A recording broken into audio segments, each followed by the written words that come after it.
For TRICHOMES.com, I'm Jesse Betend, and this is The High Ground. On this show, we feature leaders of the cannabis industry. We talk to everyone from farmers to CEOs and public officials, anyone making an impact on the cannabis community and beyond.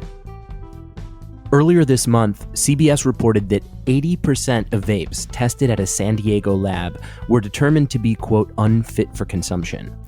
Results showed that the majority of the black market vapes tested contained contaminants, including, on occasion, vitamin E acetate, the chemical responsible for last year's vape crisis.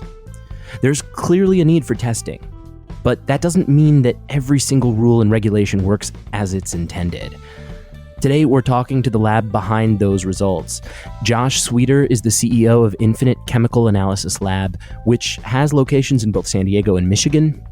Besides this study, Josh and his team were regularly called on for testing and analysis during last year's vape crisis.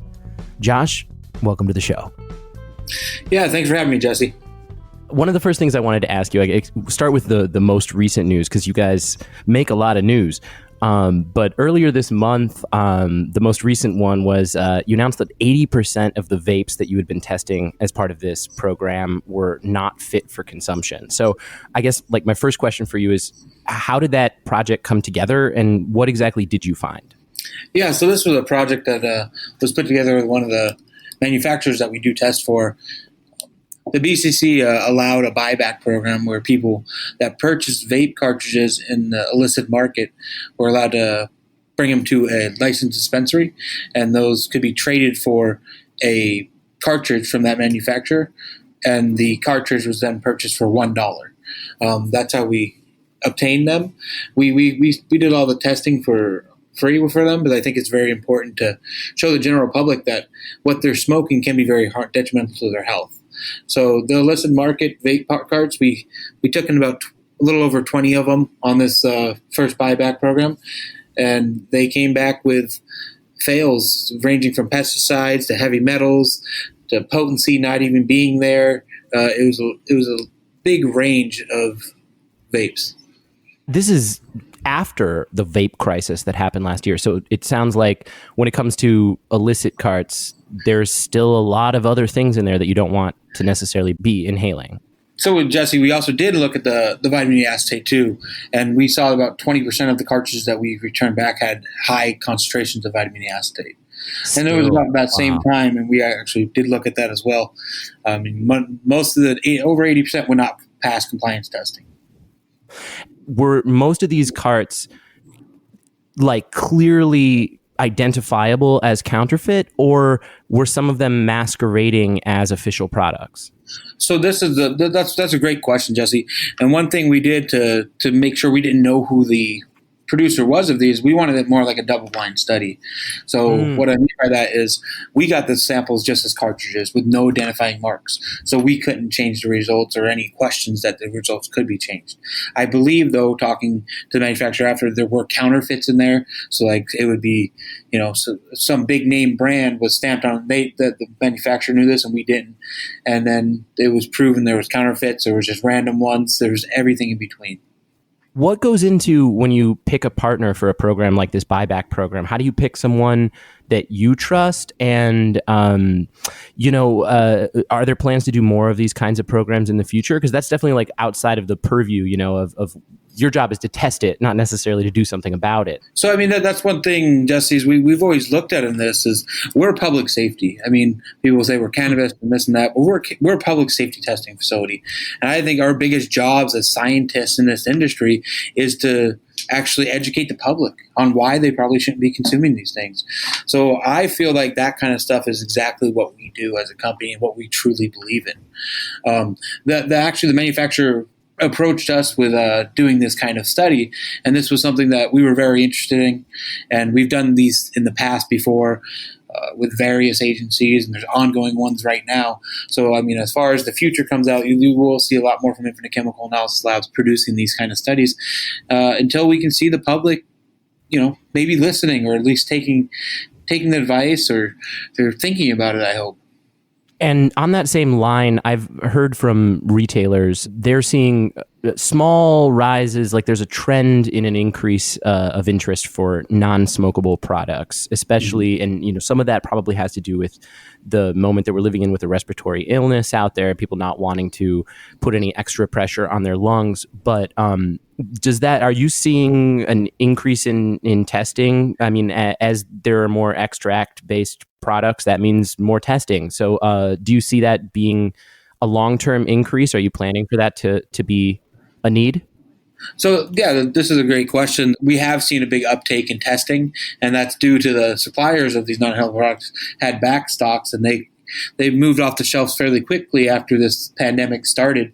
Within a week or a month, they went through their whole stock, and they had to quickly regenerate their stock to be going out to distribution. So I believe this is something to do a lot with the COVID-19. It could be as simple as people are at home now with their children all day, and now they can no longer consume smokable cannabis, or the kids would smell it.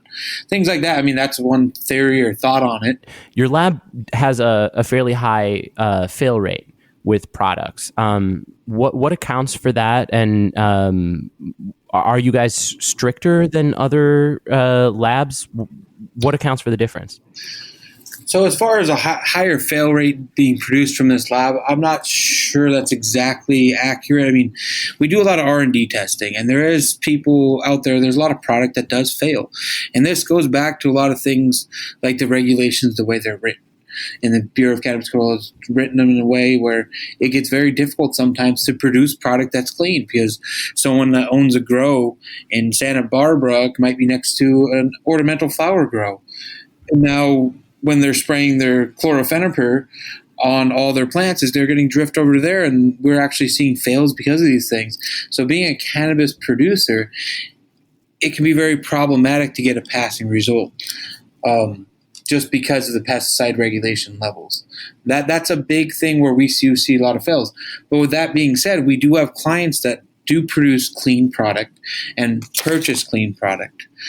The other thing is that the big thing where we do see a lot of fails is the R&D. So when they're going to produce one of these products to be, let's go with an edible, like we talked about. They're going to produce an edible. They go at a major thing when producing an edible. Do you have clean starting material? So what I mean by that, let's say they're using a strawberry jam to create some kind of jelly. Those strawberry jam, half the time that non-cannabis producing, will fail for pesticides regulated in the cannabis department. So you can't just watch out for the distillate or the stuff you're going to mix in to make this edible. You have to look at the food products that we're purchasing off the shelf at regular general retailers.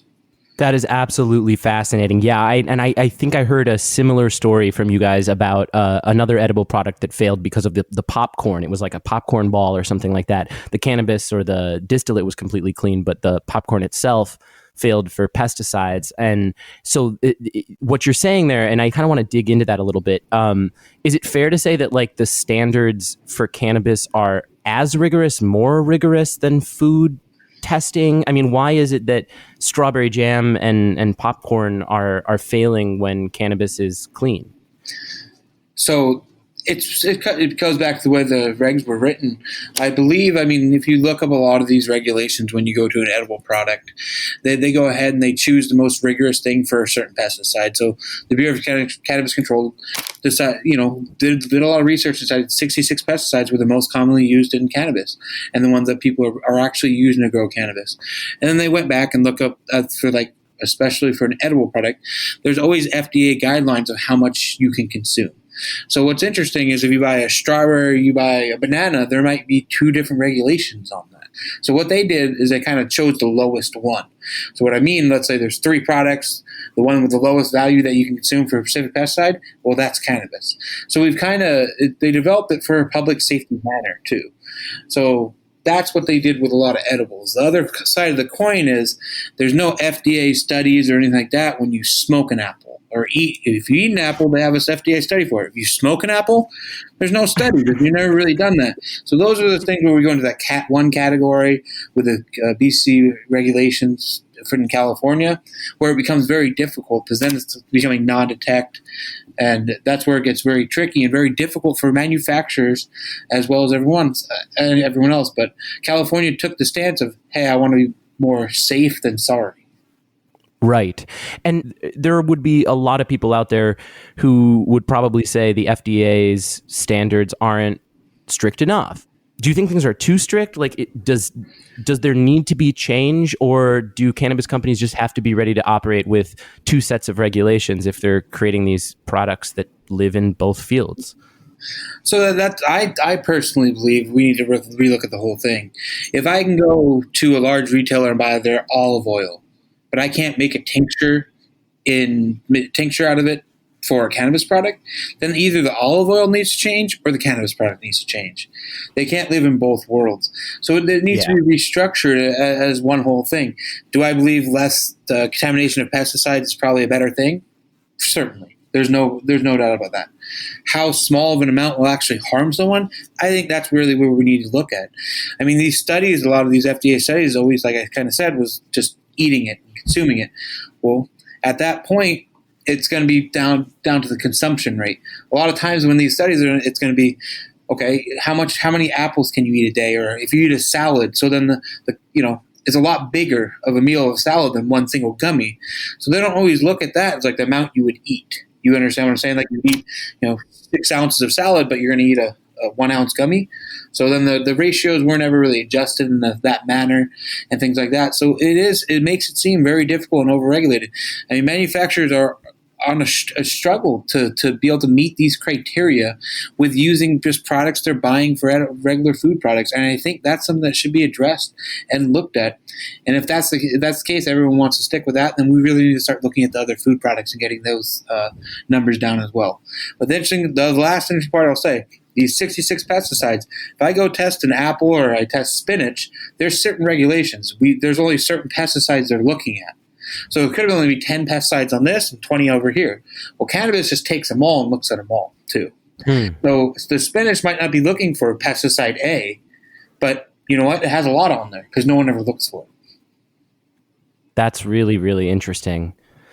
Last December, you guys did a study of CBD products, and it ended up, again, making the news. But what you found was that most of those products contained no CBD at all.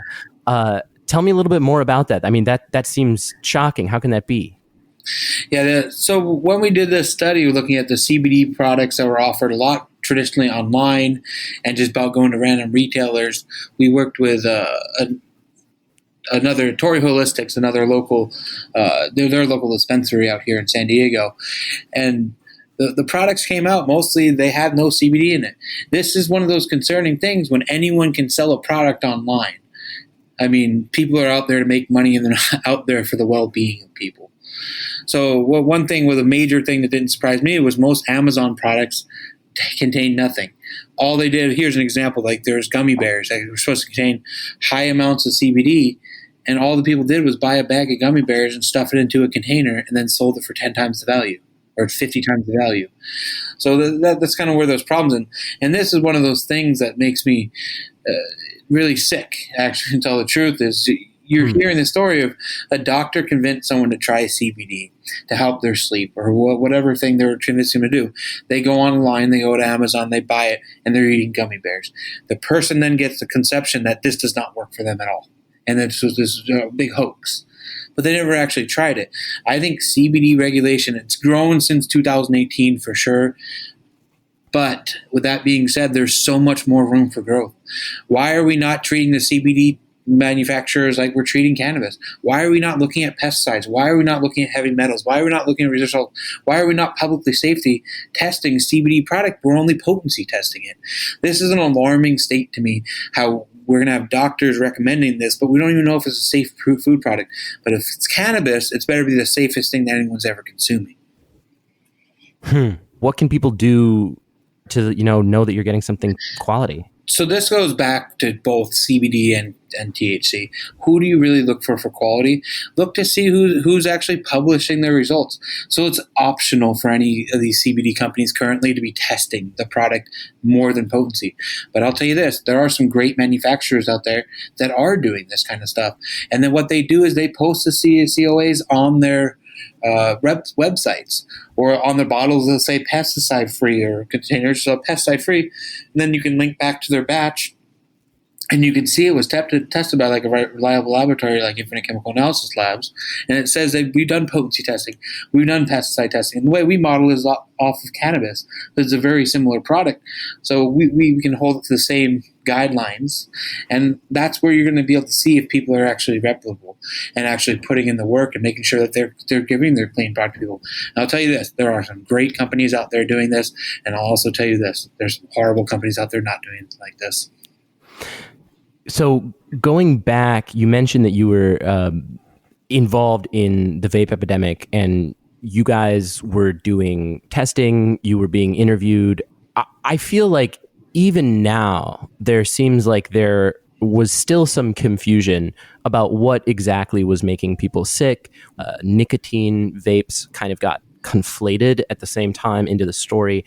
What was your perception of that? Do you feel like there was misinformation, and what did you kind of do to get ahead of it, or how would you kind of think about a situation like that differently? So that's a great question. The whole vape epidemic came and went, it seems like to me, because another big thing took its place, which, I mean, it's concerning. I mean, if we're talking about Juul and stuff like that, should children with developing lungs be smoking anything or inhaling a vapor? The answer is no. Are kids going to get sick by inhaling any type of vapor, if it's vitamin E acetate or not? Yeah, it's not good for them. But to go to the vitamin E acetate, how did that take so long? I mean, I would say about 6 months or a year before this, we started seeing people turn in cartridges found, and they'd be like, okay, can we see what this is? And it would be like 30% potency. And they're like, what's the rest of it? So because we're scientists in the lab, we can find this out and figure this out. So we test and we would see vitamin E acetate.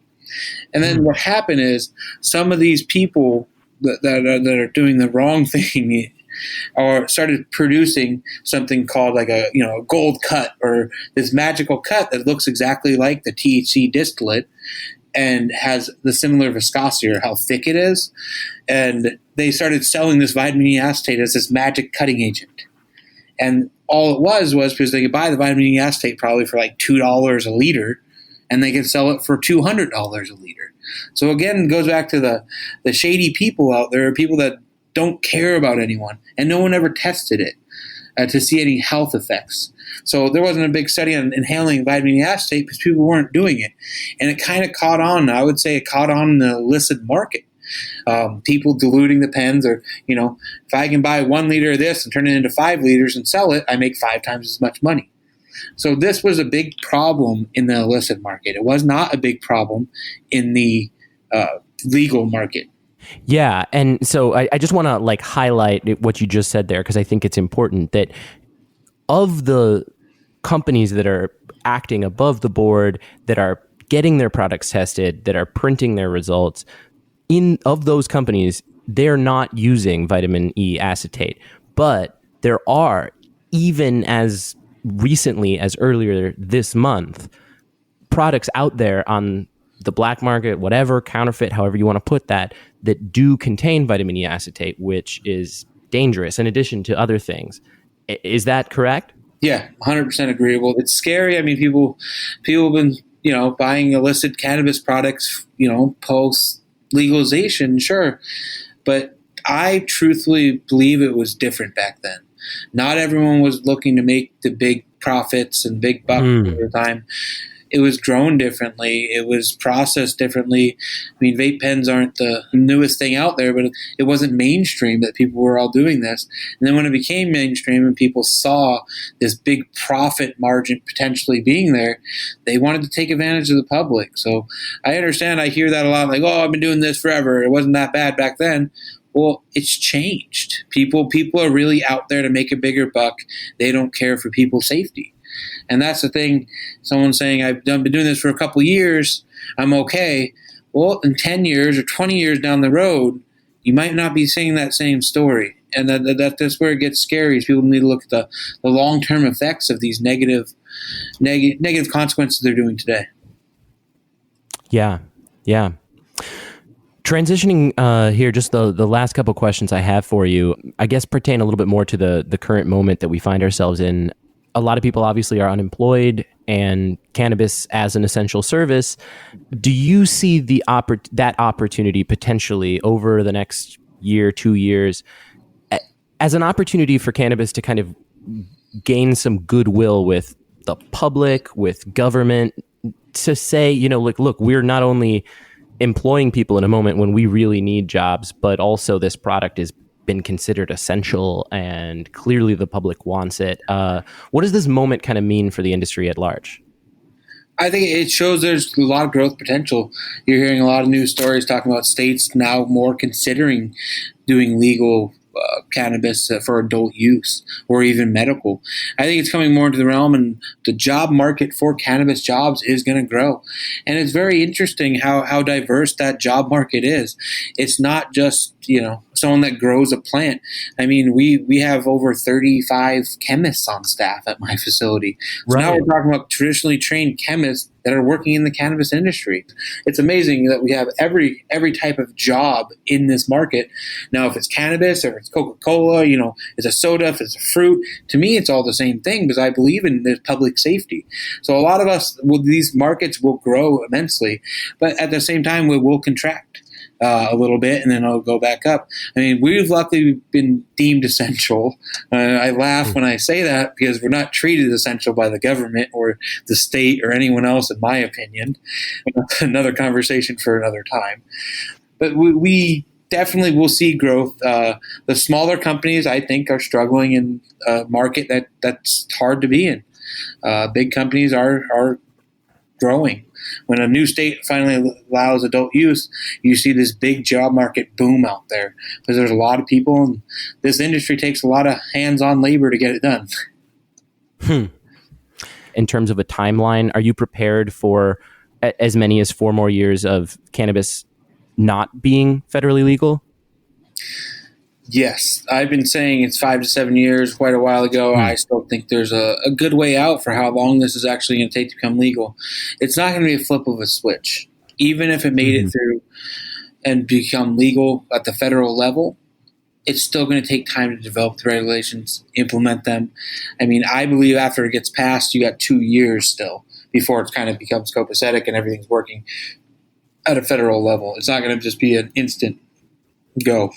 It's going to be a different time in that if it becomes federally legal, I mean, in my perspective, I think all small cannabis mom and pop shops type things are done.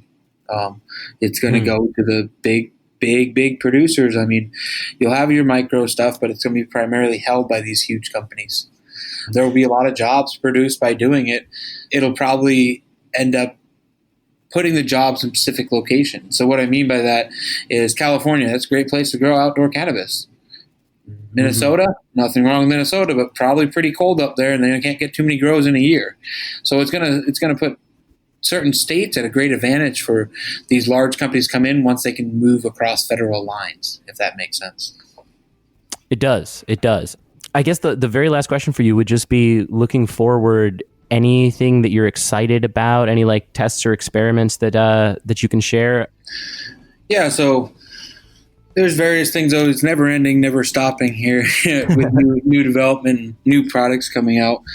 A few things we're really looking at to do here in the upcoming is kind of dig more into the food and look at what's food. And I go buy olive oil and I fail for a specific pesticide, probably like chlorpyrifos, and just kind of gather this together and probably present it like, hey, if I use this to make my cannabis product, this is going to probably make me fail. It's not going to be the cannabis itself, but the products I am buying off the shelf at grocery stores. That's incredible. I would be honored if you'd come back on the show and share it with us when it's ready. Oh, I certainly will. All right. Josh Swider is the CEO of Infinite Chemical Analysis Labs. Josh, I really appreciate you taking the time to talk to me. Yeah, it was a great conversation. Let me know if you ever have any other questions. You can find more cannabis industry reporting at TRICHOMES.com, as well as more great shows like this one. If you're a member of the cannabis community and you have a story you want to share with us, reach out. You can reach the show at highground@trichomes.com. Please take a second to subscribe to the podcast and write a review. It really helps others find the show. You can also join the discussion with industry insiders and get your voice heard by joining the community at TRICHOMES.com and following us on all social media. The High Ground is produced by David Fortin. I'm Jesse Betend, and thank you for listening.